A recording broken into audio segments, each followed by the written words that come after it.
Dr. Hello, for the introduction, and thank you to Dr. Soha for inviting me.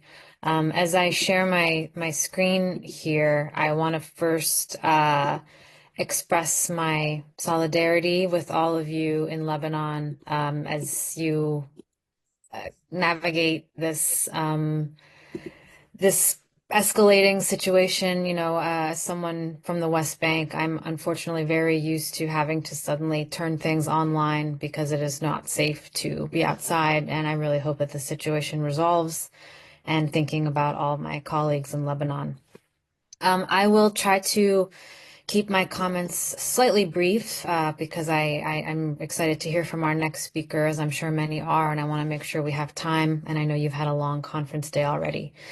So I'm going to broadly talk about infectious disease as a weapon of war, and I know you've heard a bit about this in the conference, and I'm going to focus, of course, on the context of the Gaza Strip. So before I kind of get into that aspect, I wanted to bring us bring us to mind of what the health system in Gaza looked like before October 7th. Everything now is everything that's happened since October 7th, which has been, of course, horrifying and devastating. But important to remember when we look at a topic like infectious disease, what the baseline was in Gaza before this current escalation. So this is a photo from spring of 2023, so before October 7th.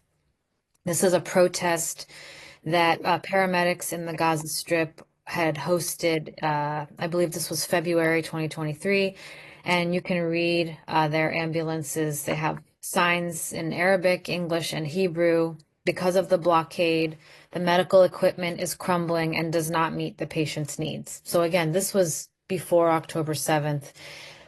Now, when I show this picture, I can't help but wonder how many of these ambulances still exist and how many of these paramedics are still alive. So we're looking at a situation that is at a distinct deficit. And let's take an even greater step back. So the Gaza Strip is a really artificial piece of land. It has really no official borders, and most of the people who live in Gaza today, 70 to 80%, are actually refugees from what is now the state of Israel. So you can see refugees from what became Israel fled into Lebanon, of course, into Syria, into Jordan, into what is now the West Bank, and into what had been the Gaza district and then quickly became the Gaza Strip. And so because of this legal status, it is essentially a stateless population in many ways. Some people have citizenship through Egypt, but many don't. And because of the blockade that was imposed in 2007, there have been significant shortfalls in terms of health equipment, and both advanced, so tools to diagnose or treat cancer, but also basic equipment like gauze, like IV bags.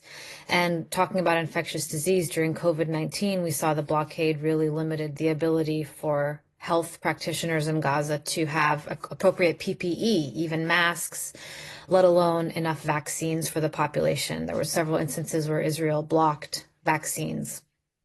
So we are talking about an already fragile population, stateless, has, a governance body in the Gaza Strip that is not able to attend to its full health needs. And so really any significant disruption, including the past 4 wars in the Gaza Strip since 2007, which when we compare to what's happening now, were much, much shorter, much, much more focused geographically, but also very disruptive, very devastating. It is not a surprise that what we've seen since October 7th has been the case. So looking at what this displacement looked like, of course, this is a photo from the Nakba in 1948. And we see similar photos from today. And this is people from the Gaza Strip in the north fleeing to the south. And I believe this photo was in January. So in many ways, we're seeing an unfortunate history repeating itself. So my broad topic today is disease as a weapon of war. And what do I mean by that? And I think many of you probably are very familiar with this. So there's really two mechanisms or ways that this can happen.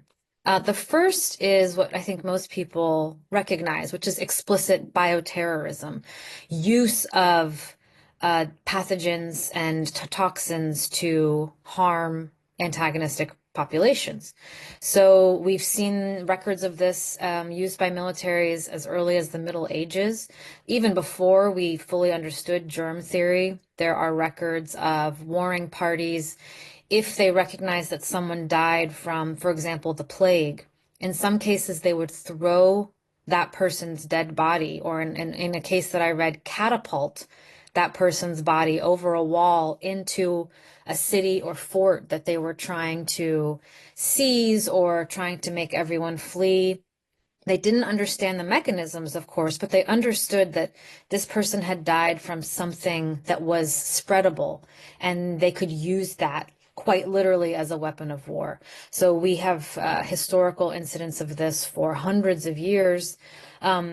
Perhaps most infamously, this was used by colonists in North America against the indigenous Native American population in the form of taking blankets for smallpox patients and gifting those blankets to Native American tribes in order to infect them with smallpox. Again, they were not fully aware of the mechanism of how this would happen.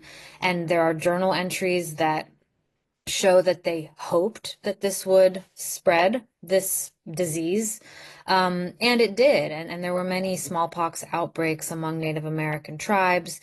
And this indeed caused, mass death and the displacement, which was the ultimate purpose, was to get rid of this nuisance populations.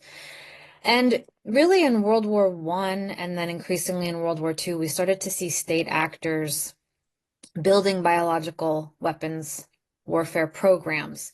Now, many of them would say that they built these programs to study them in order to defend themselves against potential attacks. However, these are obviously obviously not discussed publicly programs, and some countries have said that they've shut them down, but there's evidence that they haven't.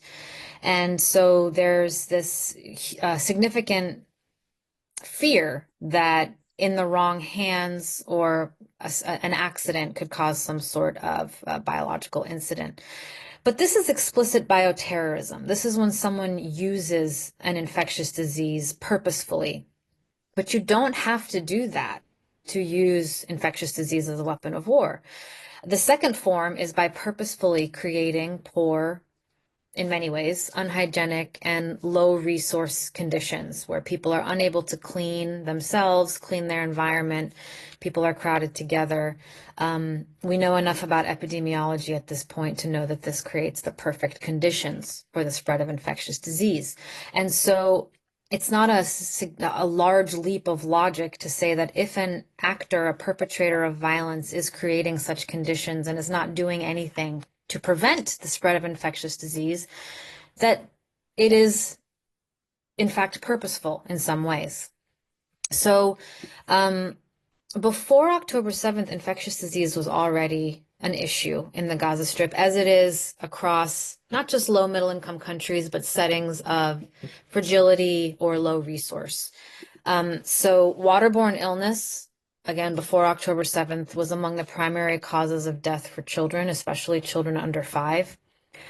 There was spikes of salmonella and even typhoid fever in 2017.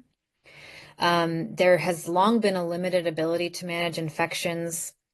We saw this clearly with COVID-19, where they were unable, as I said, to get adequate PPE. There was problems with getting vaccines in. At some points, Israel blocked them. At others, they would only allow donations from certain actors or certain types of vaccines. Now, the Palestinian population, especially in Gaza, is very young. So this prevented a lot of the mortality and disability that we've seen in COVID and other populations, but they still reported high rates. And of course, we saw in 2021, Gaza's only COVID laboratory was bombed. In March 2022, there was some concerns about lack of polio vaccination and potential outbreaks, again, before the current escalation. And there's been various trends of endemic parasitic diseases over the years that have been tracked in peer-reviewed journal articles, none that have spread to a significant amount of the population, but enough to be of concern and beyond disease surveillance systems. The blockade has worked against practitioners and public health people in Gaza in many ways by preventing infection control protocols, including the import of at least 23 essential water and sanitation items, such as pumps, drilling equipment, and disinfecting chemicals. So we're not even talking about medications or health equipment. That's part of it, but it's also the ability to have adequate water, sanitation, sewage systems, disposal, and keeping people away from these systems. And since October 7th, what have we seen? Well, I'm sure many of you are familiar with these numbers. We know confirmed at least about 42,000 people have been killed. Many estimates are much, much higher than this. We know that there are many people trapped in the rubble themselves, creating hazardous biological conditions, high civilian death toll, 60 to 70% women, children, and elderly. At least 95,000 injuries, and again, likely many more. And some of these injuries are life-altering and require infectious control. Amputations, we have many deep wounds from shrapnel, from rubble falling on people. So really significant injuries that many of the amputations we've seen, as has been reported by physicians in Gaza, have been because they cannot control infections. And so something that may have been treatable or preventable if they had access to infectious disease control has now turned into an amputation that will affect someone for life. We have almost everyone in Gaza is displaced, and we know this is a really high risk factor for spread of infectious disease in fragile populations. We have at least 20,000 children who are orphaned or otherwise unaccompanied, and so many of them have no specific guardian and may be digging through trash for food, looking for water. Obviously, many children are not getting any standard vaccinations. High infant and maternal mortality has been reported, rates of miscarriages and stillbirths, and this was in early spring 24, have increased by 300%. And of course, just like any other population, there are people with other health needs. There were 2,000 cancer patients in Gaza, 1,000 people in need of dialysis, 50,000 cardiovascular patients, and 60,000 diabetics. And we can assume that for most of these people, they are not getting either the treatment or the medication that they require for their survival, and we will see excess mortality that, again, would have been prevented if they had access to a functioning health system. So this is the kind of current context. Put this in the context of, as I just referenced, a completely demolished healthcare system. So let's first talk about the healthcare personnel, which I'm sure Dr. Ghassan, who will, I think, speak after me, can talk about. So this is just from January 23rd. It was reported at least 403 healthcare workers had been killed. This is obviously much, much higher at this point. And this significantly decreases capacity. These are not just doctors, nurses, midwives, but these are pharmacists, lab technicians, disease surveillance workers. So the human capital in Gaza has significantly deteriorated and limited their ability to deal with infectious disease outbreaks. This slide, I'll be very brief because I know everyone who is on this call is very familiar with this, but to have an infectious disease outbreak, it can either occur through people, through an animal or other environmental source, or via an insect or animal vector. These are the primary diseases of concern with these conditions: cholera, diarrheal diseases, measles, meningitis, malaria, pneumonia, respiratory diseases. And we've seen almost all of these significantly increase in Gaza. There is still some disease surveillance happening somehow. We know that it's likely significantly undercounted, and I'll show a slide in a few minutes. Interestingly, in conflict-affected environments, although we think of death as being the result of bombings and snipers and raids and these kinds of things. Infectious disease can be up to 70% of the cause of death in fragile settings. So it can be incredibly dangerous for people who survive bombings and who otherwise are able to survive starvation, survive all these other poor conditions. Infectious disease can become one of their primary threats to life. So, what are the special conditions aside from typical, conditions that cause spread of infectious disease? Well, people are incredibly crowded. So when we look at Gaza today, the north has been almost completely emptied out. And Gaza is a very small territory to begin with. There's simply not a lot of place for people to go. And we know Israel imposes very strict restrictions on who is allowed to leave. So even people who would like to leave, which is not everyone, many would like to stay as long as they can, but for those who'd like to leave, they can't. So people are sheltering in hospitals, in schools, um, in basically any structure that they can find. And they're very, very crowded. We've seen pictures of these tent cities and others. I'll show a picture in a moment. Lack of clean food and water is probably one of the most significant risk factors. If you've seen images, again, children digging through trash for food, drinking water from puddles, very obviously unsanitary but in desperate conditions. Lack of access to waste disposal services. So we've seen pictures of tents and makeshift structures where people are living, often right next to garbage dumps, because obviously, garbage services have been essentially stopped, all municipal services really. And so people are just living and disposing of their waste, nearby in these makeshift kind of dumps, which we know is a significant threat. On top of that, people are hungry, they're malnourished, and so their ability to fight infections that are, typical in any population is significantly diminished. So we have weaker bodies that are more likely to get infections. This is a recipe for disaster, especially for young children, and we saw this with the polio outbreak.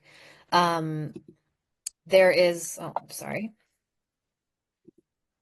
There's almost very little vaccination happening. So the routine, and I'm not even talking about for specific outbreaks, but just the routine vaccinations children get in, their first few years of life. That system has all been disrupted. Lack of access to clean tools and antiseptics during medical procedures, which are happening dozens, if not hundreds, by the day. And the few health services that are left, and the World Health Organization estimates that there's only about a third of health facilities that are functional in any way, are focusing on trauma care. They're getting people from bombed buildings that have significant wounds. And so much of the existing health capacity is on dealing with that issue rather than people with cancer, people with heart disease, and people with infections. This is an image of Al Shifa Hospital before it was essentially raided and destroyed in the spring, and you can kind of see how people were living.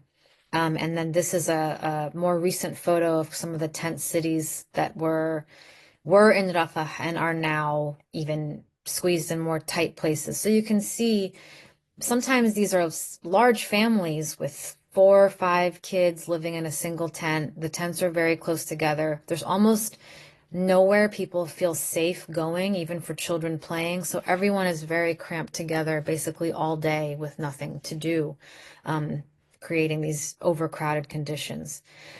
And then there's been the attacks on healthcare that has really disrupted both disease surveillance efforts as well as efforts, any health efforts really. So you can see in the Gaza Strip, this has significantly declined.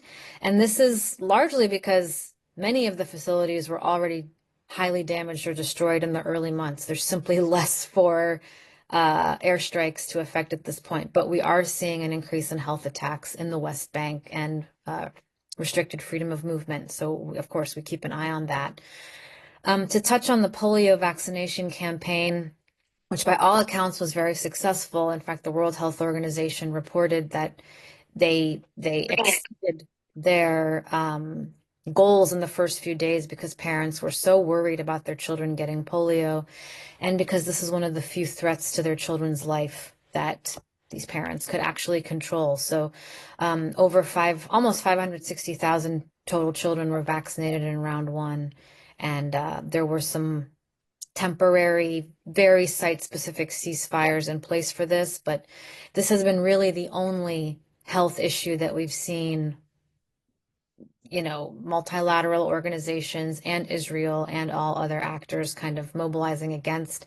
And I think we can safely assume that it's because if there is a polio outbreak in Gaza, of course, not only would that affect the children of Gaza, but the children throughout the region, and then, who knows from there. So I think this was seen as something existential in a way that the other threats to children's lives in Gaza are not. Looking at other diseases, so this is a disease surveillance monitor. You can see basically what you'd expect. I mean, as you throw people together, you will start seeing spread of disease. So we're seeing children with unidentified rashes that cannot get even basic treatments for them, hydrocortisone cream, etc.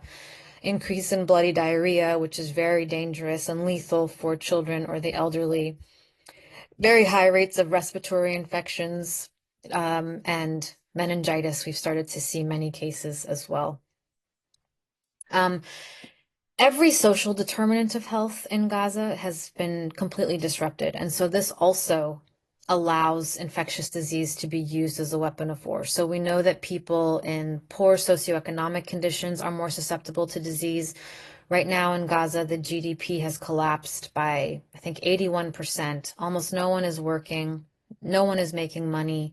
Shops are incredibly expensive. And so it's just kind of a, bad economic situation, and frankly, with no end in sight.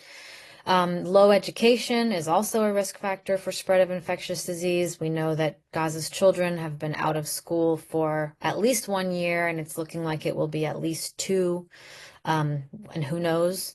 Again, we talked about health and healthcare. The neighborhood and built environment. I mean, really, if you've seen the drone footage, you know that there's almost no neighborhoods left. So people are, again, increasingly crammed in these very small, quote unquote, safe zones, many of which have been bombed. And so many people have said at this point, I won't move again because my safety is not guaranteed anywhere. And then the social and community context, we think about how people spread information, how people support each other in their communities, how people learn about, a vaccination campaign, or, think about all the public outreach we did around COVID. There is absolutely no capacity for that. So the part of the challenge of the polio vaccination campaign was, how are we going to reach those people's parents so that they know where to go? Now, again, that took a significant effort, but we're not seeing an effort applied to many other forms of infectious disease that are in Gaza because the social aspect in the community has completely collapsed. And then lastly, I want to talk about what aid looks like in this context. So this was a food distribution site a few months ago, and you can see the desperation. I mean, these are people that are they're not waiting for, in many cases, hot meals or, fresh fruits and vegetables. They're waiting for bags of flour. They're waiting for canned goods. They're so hungry. This in itself, this situation is a health risk, is a perfect site for the spread of infectious disease, and causes, competition in the community, disrupts, again, the social and community fabric. So all of this is predictable, and all of this was predicted. And so when we see not just Israel's continued assault on Gaza, but the enabling and support that is lended to Israel by the rest of the world, we are seeing in ways that I think are quite unprecedented, even when we look at recent really fragile contexts like Syria, like Yemen, like Sudan, the purposeful creation of a incredibly dire situation that either induces people to leave or causes excess mortality. And I think if we consider the words of many of Israel's politicians in recent months, that their goal here is territorial expansion and permanent displacement of Palestinians, then we cannot help but see infectious disease as a mechanism of doing so.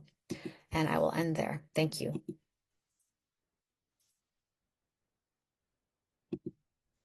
Thank you very much, Dr. Asi. Really heartbreaking to listen to you. Nothing that we didn't expect, but you speak of it very eloquently, and you really touched our heart.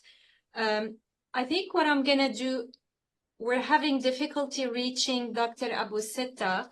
I'm going to go ahead and present him, because one thing I will promise the audience who have been looking forward to listening to his talk is that if he fails to connect today, and I sure hope that he is safe and nothing has prevented him from being here in terms of safety, I'm going to go ahead and introduce him, hoping that he will connect in the next few minutes. And if he doesn't, then we'll take questions for Dr. Asi, and I'll promise those who have connected to this Congress today that we will have a taped presentation for his talk that you will be able to access it online later. But let's pray that he is safe and that he is in good health. So the second keynote speaker was supposed to be by Dr. Ghassan Abu Setta. And as you know, Dr. Abu Setta is really pretty well known to a lot of you in the audience. But for those who have not met him in the past, a remarkable individual. And I'm going to allow me to present him. Professor Ghassan Abu Setta, he is a British Palestinian, associate professor of surgery and a plastic and reconstructive surgeon. He completed his medical education at the University of Glasgow in the UK, and then his postgraduate residency training in London, and then he went on to do 3 different fellowships, a pediatric craniofacial one, a cleft surgery one, and a fellowship in trauma reconstruction at the Royal London Hospital. Dr. Abu Setta is an honorary senior clinical lecturer at the Center for Blast Injury Study at the Imperial College University of London. He's a visiting senior lecturer at the Conflict and Health Research Group at King's College London University. He is also the clinical lead for the Operational Trauma Initiative in the World Health Organization EMRO office, and serves on the board of directors of Yara, which is a charity dedicated to providing reconstructive surgery to war-injured children in the Middle East. And he is on the board of trustees of the UK-based Medical Aid for Palestinians. He serves on the UK National Institute of Health Research International Funding Committee. And very relevant to the topic of our conference and the theme, Dr. Abu Setta, on the 9th of October of 2023, he entered the Gaza Strip and worked in the Shifa Hospital and then in the Ahli Baptist Hospital for 43 days during the current war. Evidence he provided was part of the South African submission to the International Court of Justice. In April 2023, he was elected Lord Rector of the University of Glasgow by the students of the university. We were looking forward to listen to him speaking about wars and wounds. But again, if he has not connected yet, as I mentioned, we will hopefully share a recorded presentation in the future. And I'm assuming he hasn't connected yet, so perhaps we can go directly to the questions addressed to Dr. Asi. And really, thank you, Dr. Asi. This was really a phenomenal keynote lecture, and really to see all the things we hear about in images It's just heartbreaking. I'm gonna start by the questions that are in the chat, and then meanwhile, if there are any questions among the participants, please raise your hand. We're happy to pass the microphone to you. So a question from an anonymous attendee: considering the historical use of infectious agents in warfare, what lessons can be learned from past incidents to better prepare and protect civilian populations and military personnel against the threat of biowarfare today?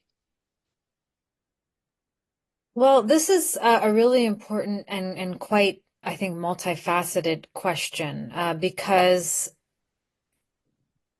biological warfare is, I think, colloquially referred to as the poor man's nuclear bomb because of its inherently indiscriminate nature and the level and scope of damage that it can cause very, very quickly.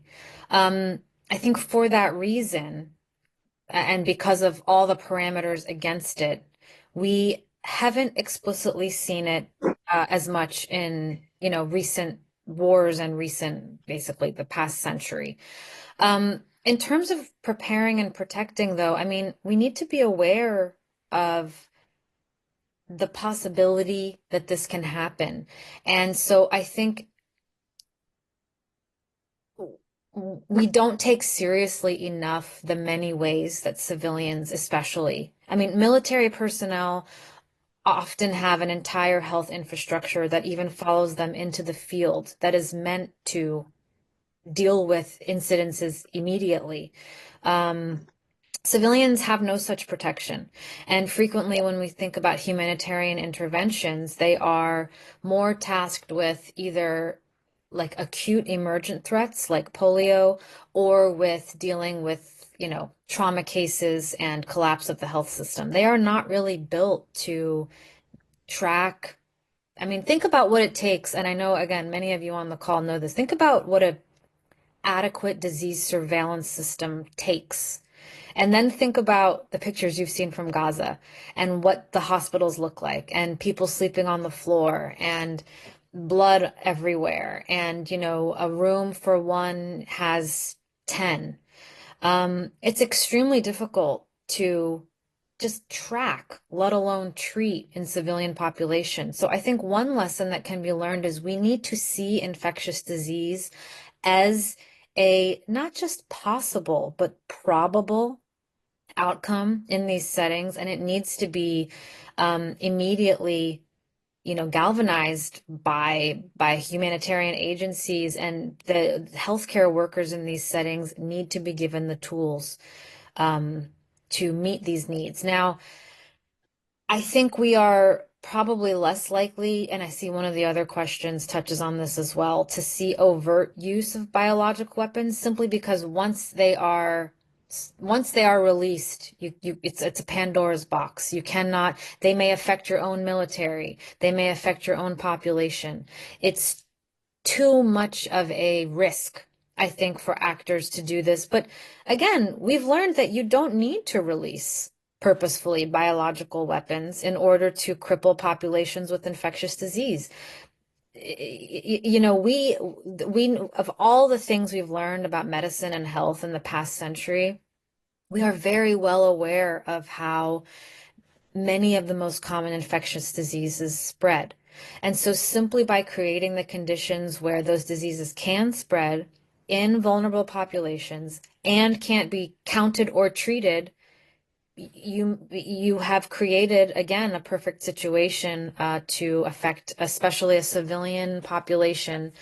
And I think the ultimate lesson needs to be that we need to stop making so much war because it creates ripple effects in terms of health that once they start, I mean, there could be a ceasefire in Gaza today. And in terms of infectious disease, it's too late for many people. These diseases will continue to spread for the foreseeable future, especially as people continue to live in tent cities and, whatever kind of housing structure with their cousin's family and their brother's family and their elderly relatives and their, young children. we know that this happens, especially in protracted wars. So we should be preventing and stopping them um, with the same fervor that we take any other potential public health catastrophe. And we don't see health outcomes from war really as a priority. We talk about war only as a political thing. But we all know, I mean, I'm talking to people in Lebanon right now, it is much, much more than that. It is a life altering, life disrupting, and oftentimes life ending enterprise for way too many people. How do we stop that? Then we won't have to worry about spread of infectious disease and war because we shouldn't have so much war and so much of it concentrated in already fragile, already low income and low resource populations. Thank you very much, Dr. Ati. Before I pass the microphone to Dr. Hello, it looks like there is one question in the chat, and Dr. Jalal Abdo has a question. Just to briefly, your new book, How Wars Kill, is a great initiative because we really need to educate the people about this topic. Thank you. But my impression, and again, congratulations on your new award, which is very important to show the world that, when we speak peace, we can still be recognized even regardless of where we come from and from which background. But my impression is that most people who are going to read your book are people who have suffered from wars and live in countries. How can we really spread this so that people who have not experienced wars, who have not lived through war, become interested in reading such books? Because this is the audience you would aim to have also for a book such as this. Yeah, thank you.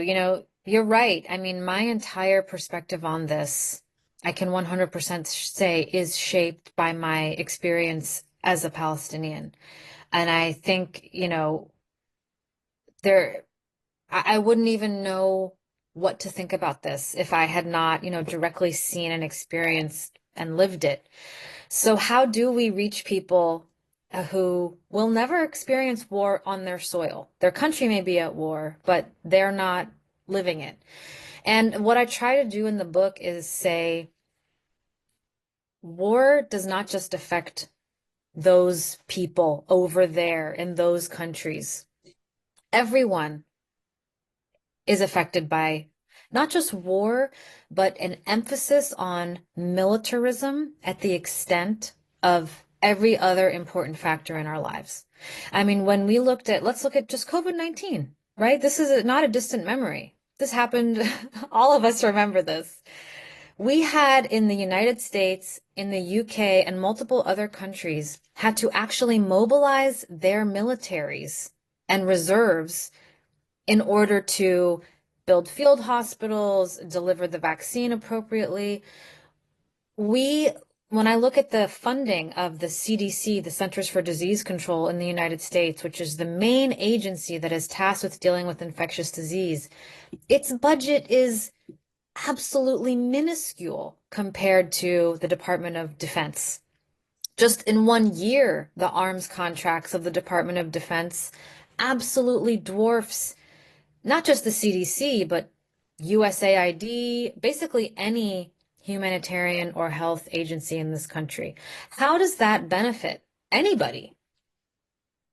You're building weapons to kill, harm, terrorize people over there, but you're also people in developed countries that are building these weapons, sacrificing your own human security for what your country deems as more important, which is, again, euphemistically national security. What that really means is funding the military at all costs, not having enough money to shore up education, to shore up infrastructure, to shore up our own health. I mean, I live in the United States. We are a developed country, the richest in the world, blah, blah, blah. We don't have universal health care. There are people in that country that hesitate to call an ambulance because they cannot afford it, that will die because they got diagnosed with cancer or something, they cannot afford the treatment. I mean, how can, and health, you know, these diseases don't pick and choose based on you're rich, you're poor. Yes, of course, if you're rich, you have more resources, but anyone can get cancer. Um, I think I try to make the argument that do we really want to live in a world where the pinnacle of human advancement, intelligence, intellect, development is all focused on this one sector of that's really meant that has no purpose other than bombing and at least threatening to bomb other countries. That affects everyone no matter where you live. You don't have to be in a country being bombed to lose out because of this culture of militarism that we've created. So that is how I try to make the case to people who are not, you know, in our shoes. And I hope it resonates. Yeah. Thank you very much. Dr. Hello. Yes, I want to ask you about the air pollution caused by bombs and explosions. What are the frequent diseases that are really detected after all this air pollution because of bombs and Yeah. So obviously, I think that the top line answer would be we see asthma, especially in young children. We see development of really acute respiratory illnesses and infections. And as we learned from Iraq and Afghanistan, down the road, we can also see cancers from inhaling not just dust and, you know, dirt, but toxic chemicals from unexploded ordnance and bombs, from,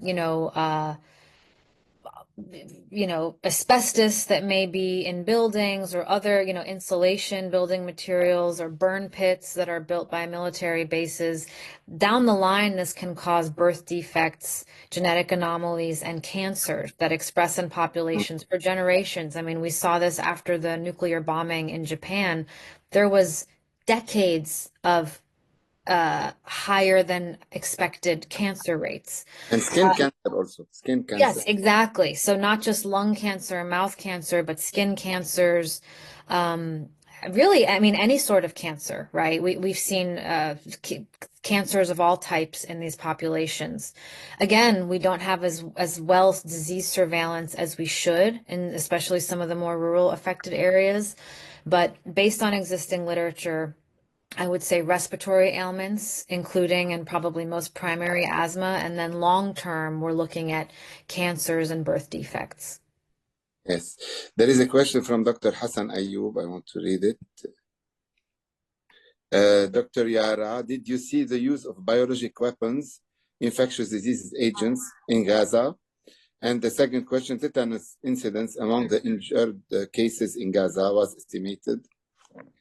So for the first question, we haven't seen evidence of this. So from our understanding, the high rates of infectious disease are simply caused by the deteriorating conditions. Of course, a mountain of retrospective studies are necessary to fully understand the scope of what happened in Gaza when.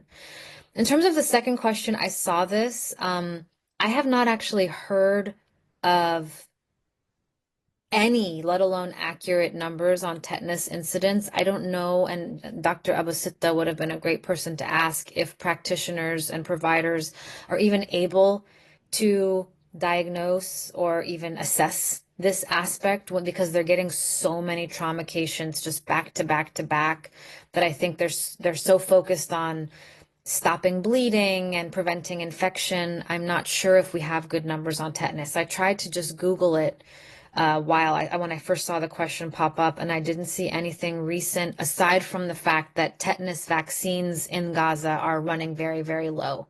So if there is some sort of issue or outbreak, then we know that we don't have the vaccines in place to deal with that. And that's one of the many, many things that we'll have to keep an eye on.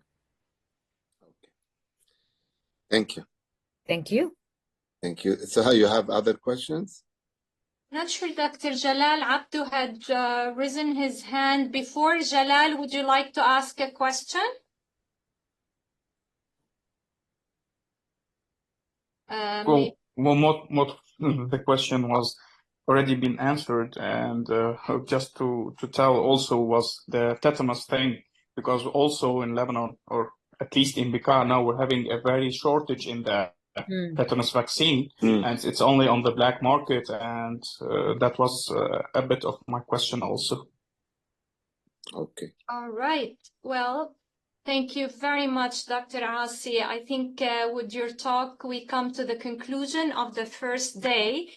I'd like to, as I promised, we will try to tape Dr. Abu Setta's presentation and make it available online. But I just want to conclude to say, really, thank you very much for all our speakers, all the moderators, but also for all the participants. I think we've had really a very successful day, despite all the challenges we're experiencing in the country. Up until the last minute, we were still debating if we should go on or cancel.